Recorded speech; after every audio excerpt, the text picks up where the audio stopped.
The goal of this lesson is to develop guidelines for setting price. This lesson helps answer pressing questions.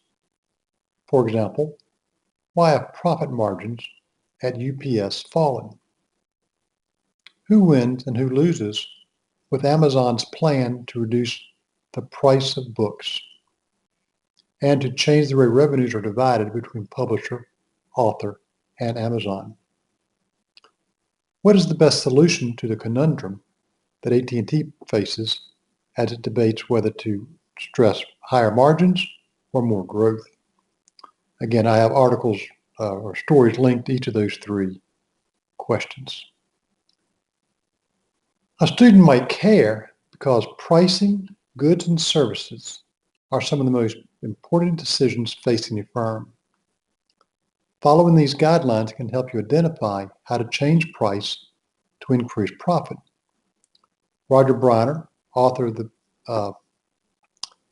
pamphlet called Pricing the Neglected Orphan, states, pricing is the grossly neglected orphan of profit management. Despite its enormous potential for boosting margins and revenue, many companies leave list prices unchanged year after year or simply increase them by the prevailing national inflation rate in an unchallenged annual ritual. Why don't more executives capitalize on the opportunity every company has to manage prices? From working closely with many companies selling everything from industrial components and textbooks to legal information and theater tickets, we find that bad pricing practices stem from unexamined and often erroneous beliefs. Some managers think the market sets the price and their company must simply take it. Others believe that discounts from list prices should be left to the sales force to negotiate.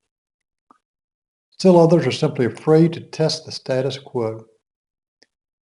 Reversing such practices can improve profit substantially because a percentage point of price increase is worth 5 or more points of profit growth. For example, after a thorough pricing study, an information services company raised its rates an average 8% with a strategic mix of adjustments and doubled annual profits. Reversing such practices can improve profit substantially because a percentage point of price, already done that. Now, Briner has a vested interest in pointing out that pricing can be very influential on profits because this company is a consulting company that gives people advice on profits.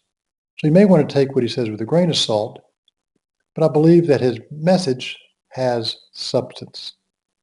Pricing is often neglected, and firms don't really consider it as thoroughly as they might, and pricing can have a big impact on profit. We have several main points. First, the firm maximizes profit when marginal revenue of the last unit produced and sold equals its marginal cost. Marginal revenue is the extra revenue generated when a firm sells an additional unit of output, and marginal cost is the change in total cost divided by the change in output when input prices and technology are constant. Why do commissions on dollar sales fail to align perfectly the interest of owners and salespeople? Salespeople paid a percentage of total revenue have an incentive to reduce price and sell more than the quantity that maximizes profit. Why is price elasticity important? The price elasticity demand determines marginal revenue. The price elasticity demand is the percentage change in quantity demanded divided by the percentage change in price when demand is constant. It measures the responsiveness of consumers to a change in price. As an equation, marginal revenue equals price times parentheses 1 minus 1 over the absolute value of price elasticity. The margin of price over marginal cost is the difference between price and marginal cost divided by price. The optimal margin of price over marginal cost is simply 1 divided by the absolute value of the price elasticity of demand. When the actual margin of price over marginal cost equals this ratio, the firm will be maximizing profit in the short run. If the actual margin of price over marginal cost does not equal the optimal margin, the firm can increase profit by changing price to move the actual margin closer to the optimal margin. The optimal price is marginal cost times the absolute value of the price elasticity demand divided by the difference between the absolute value of price elasticity and 1. The optimal price increases when consumers become less responsive to changes in price and when marginal cost increases. And the optimal price decreases when consumers become more responsive to changes in price and when marginal cost decreases. The optimal price is not affected by changes in fixed cost. A firm can follow several paths to learn about its marginal cost and can follow several paths to learn about the price elasticity of demand for its products. We have 5 takeaways.